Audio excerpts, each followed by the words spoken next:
The rain lashed against the windows as David Lockwood collapsed into the armchair of his sprawling penthouse, a man who had everything and yet, at that moment, realized he had nothing at all. In his hand, he clutched a letter, the ink smeared from his trembling fingers and the droplets of his own disbelief. It wasn't the death of his wife 2 years ago that shattered him most tonight. It was the single, handwritten line from a nurse he barely knew, now etched into his memory like a scar, "You're not as alone as you think." He hadn't meant to cry.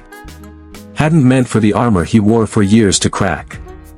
But something about the way she had touched his shoulder earlier, something about the familiar way she said his name, had unearthed a memory he thought had been buried with his childhood. For a man who had spent decades believing in control, tonight felt like freefall. The city lights blurred behind the tears he tried to blink away. Somewhere in that sprawling metropolis was the answer to the puzzle he never dared to solve. He had spent years burying the past, erecting monuments of steel and glass to prove he had transcended the little boy abandoned at the orphanage.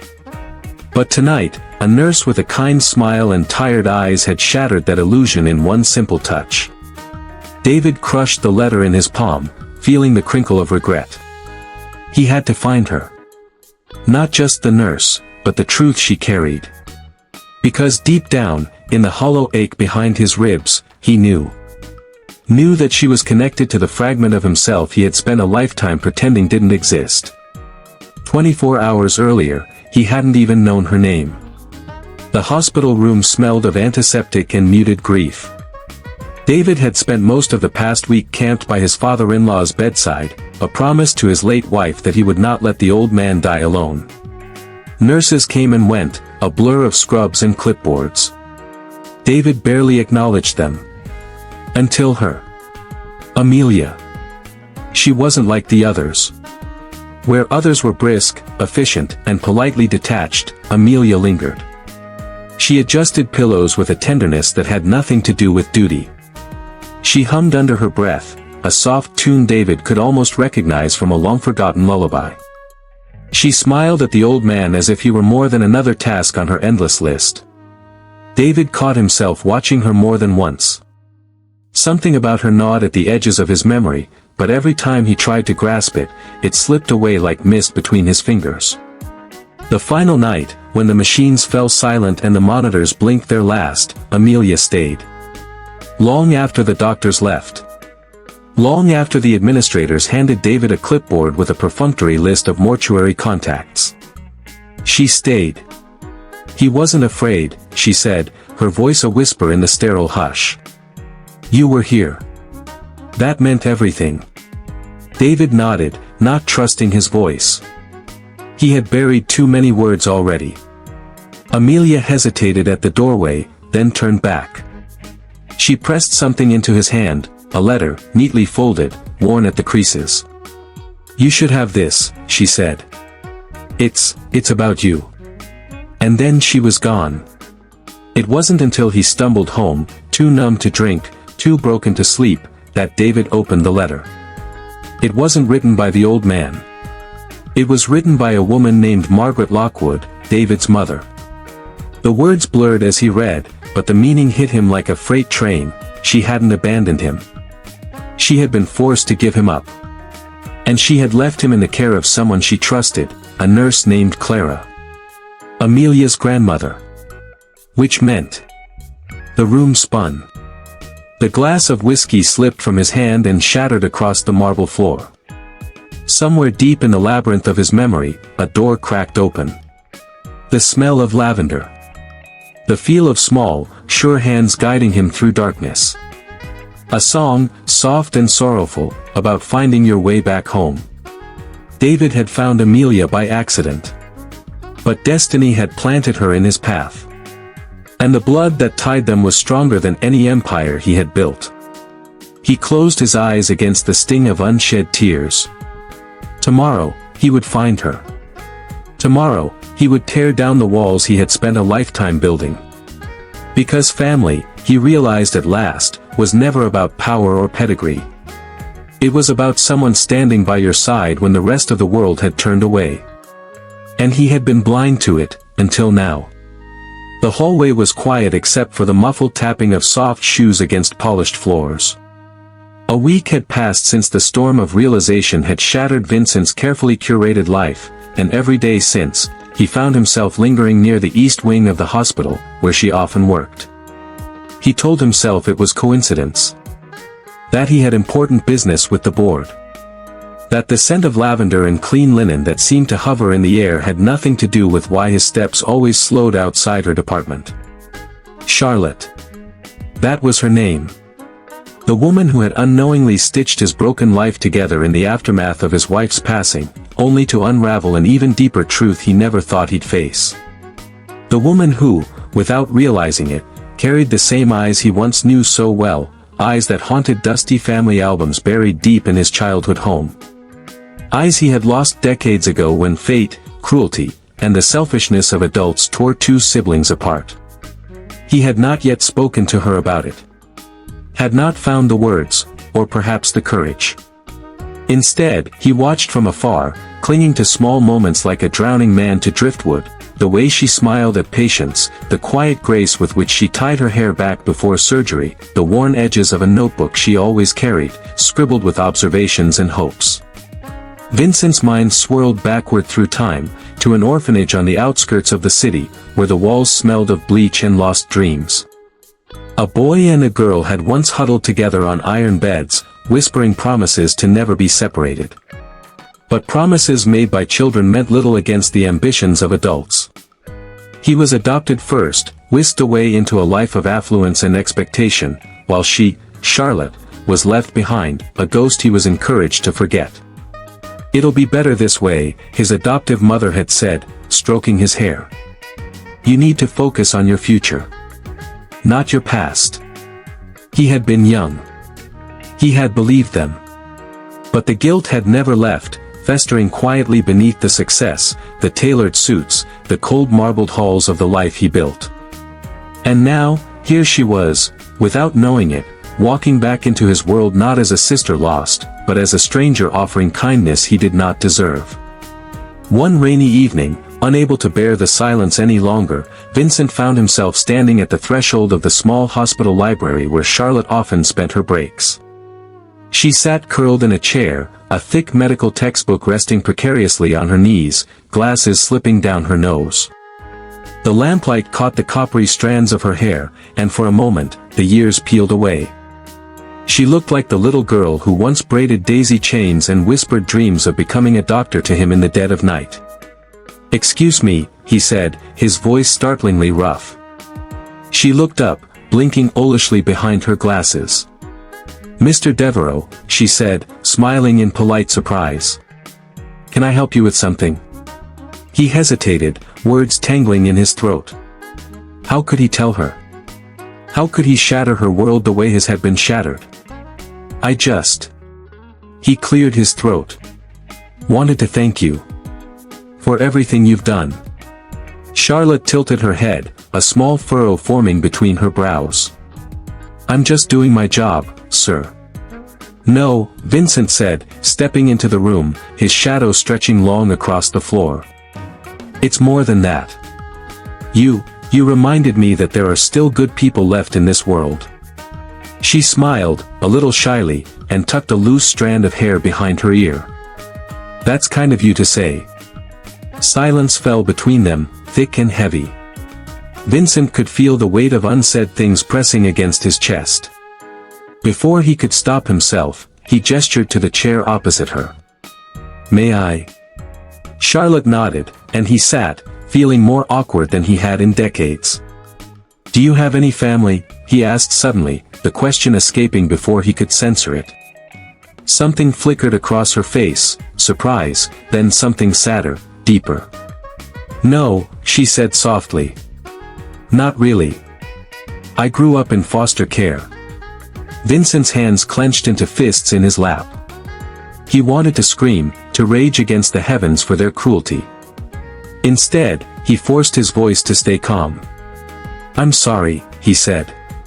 She shrugged, but it was the kind of shrug that meant she had built armor around her wounds. It was a long time ago.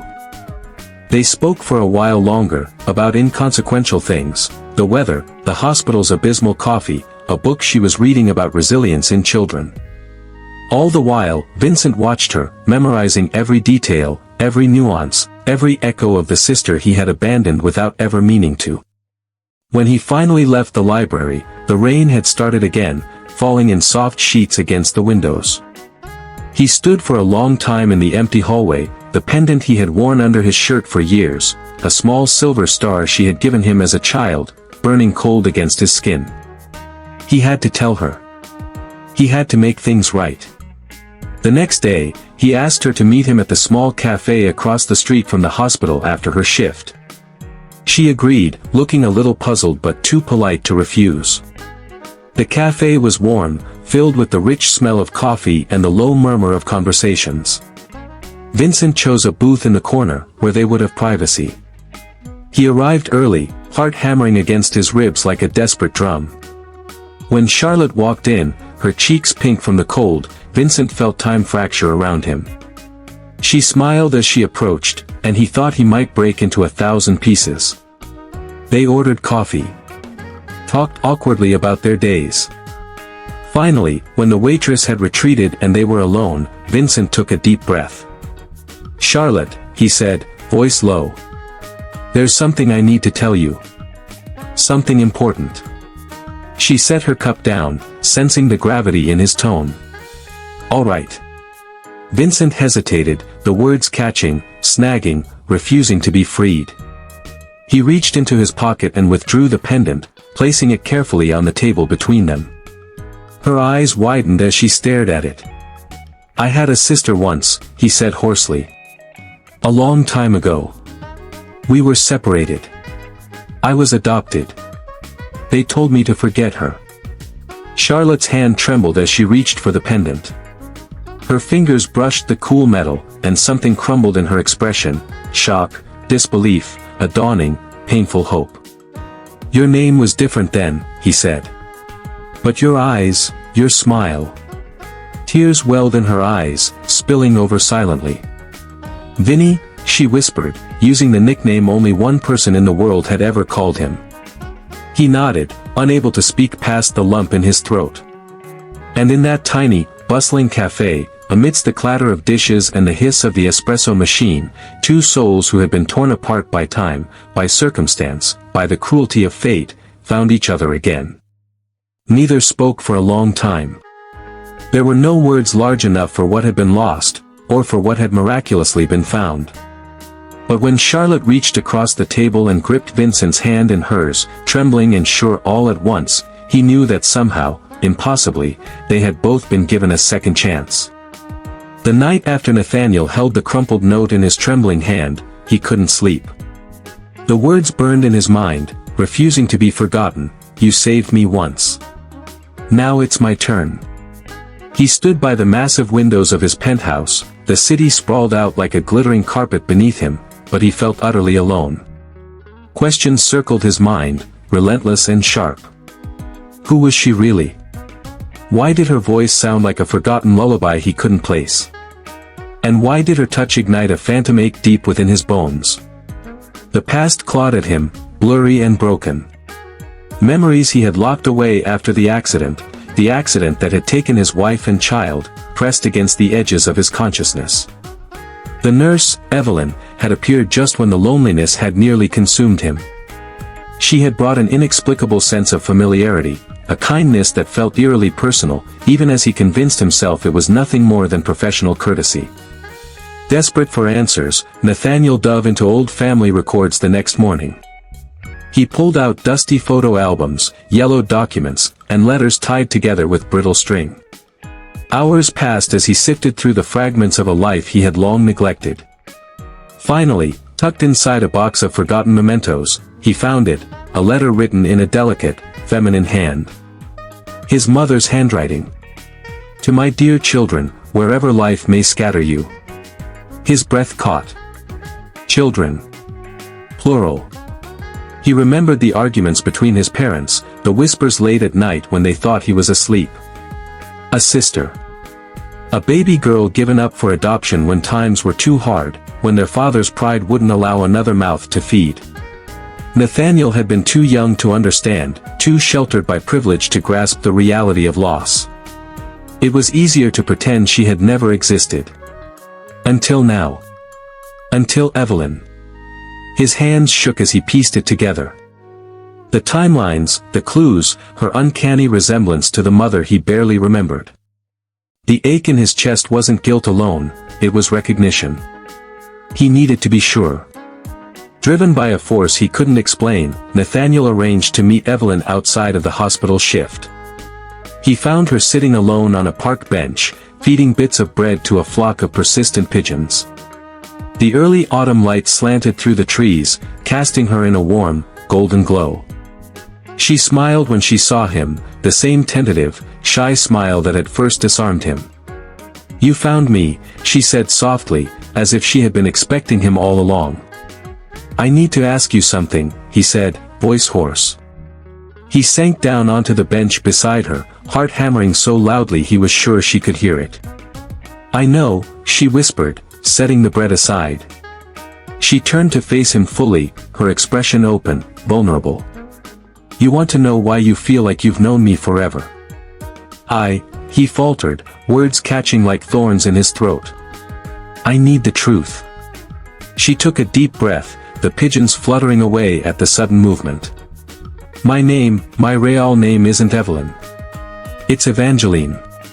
Evangeline Carter." The last name hit him like a punch to the gut. "Carter," he echoed numbly.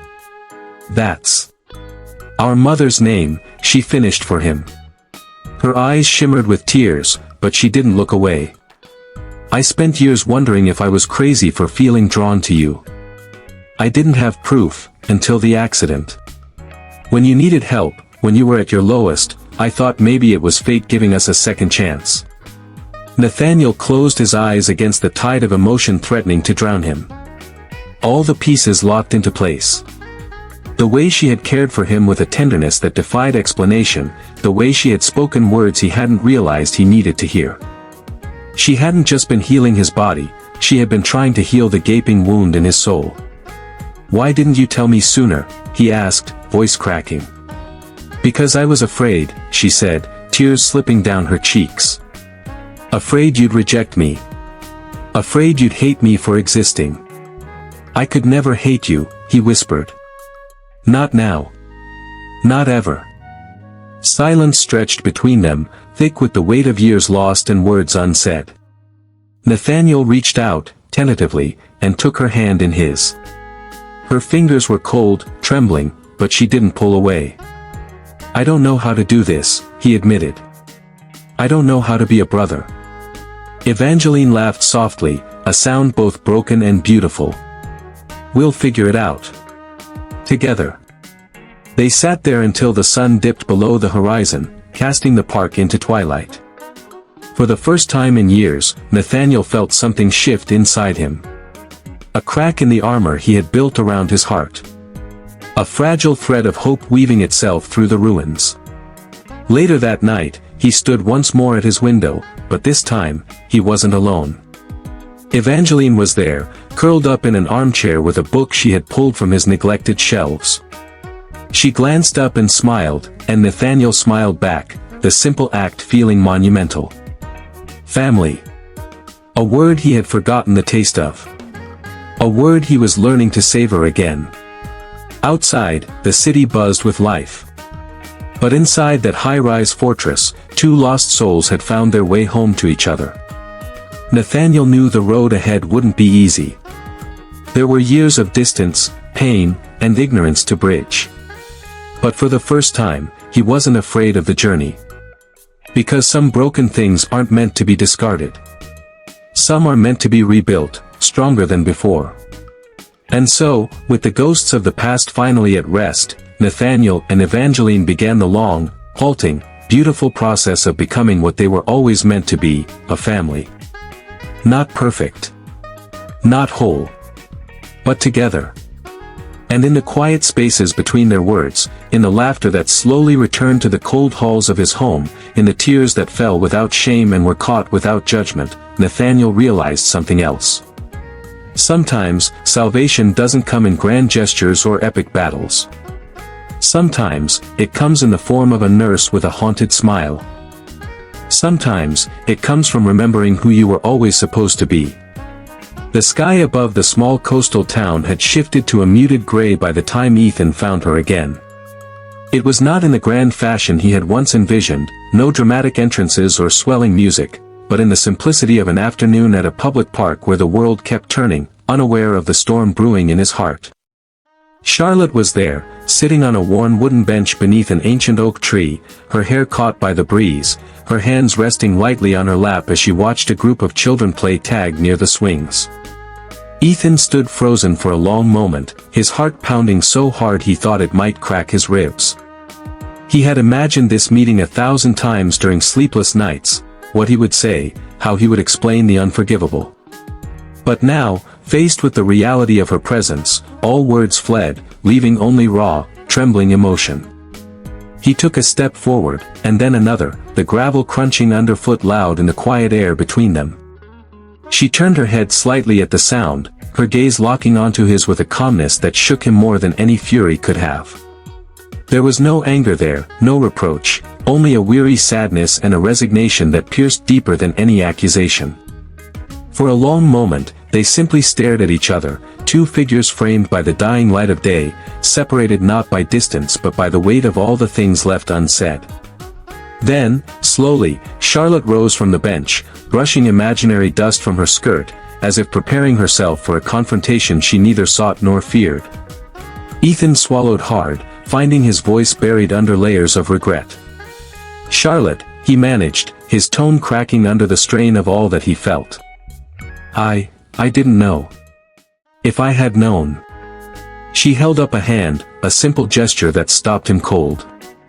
"I know," she said, her voice soft but unyielding. "And yet, here we are."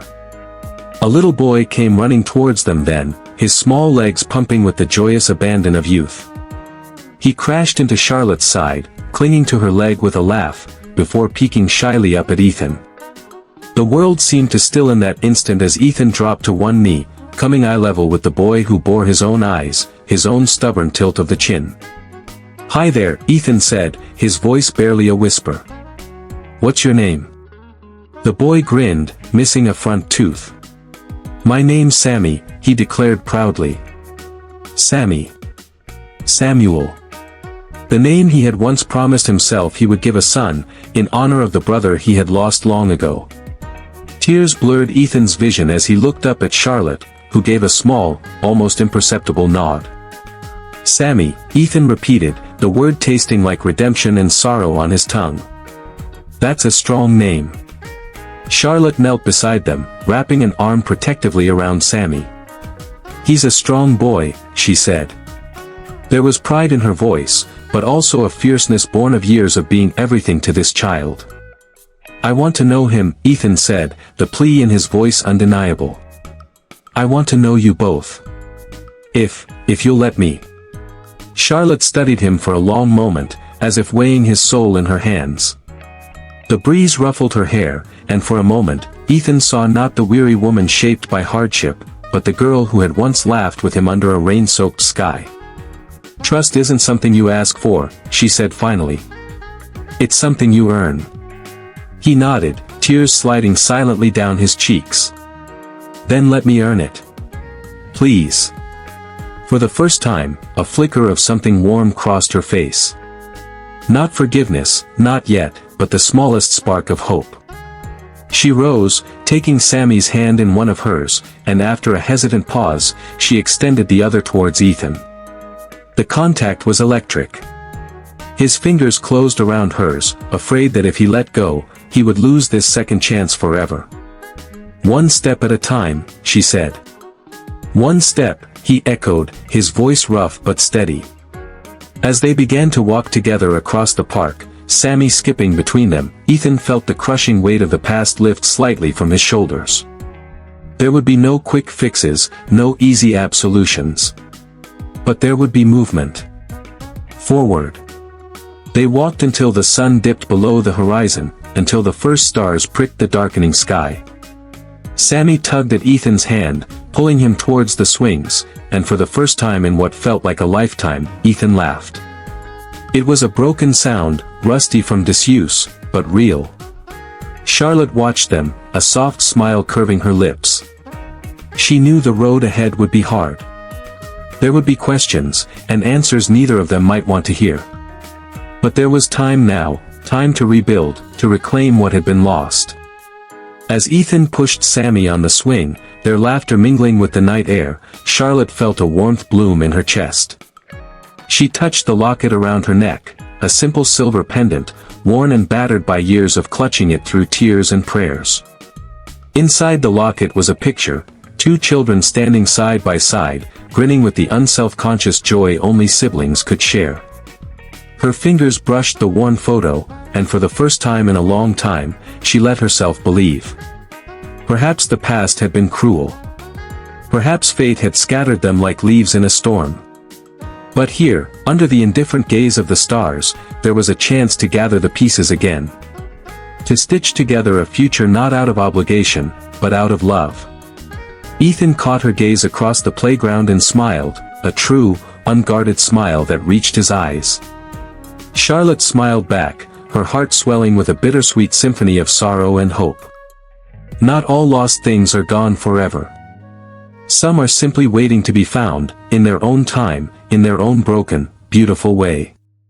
And sometimes, if you're lucky, they find their way home just when you need them most.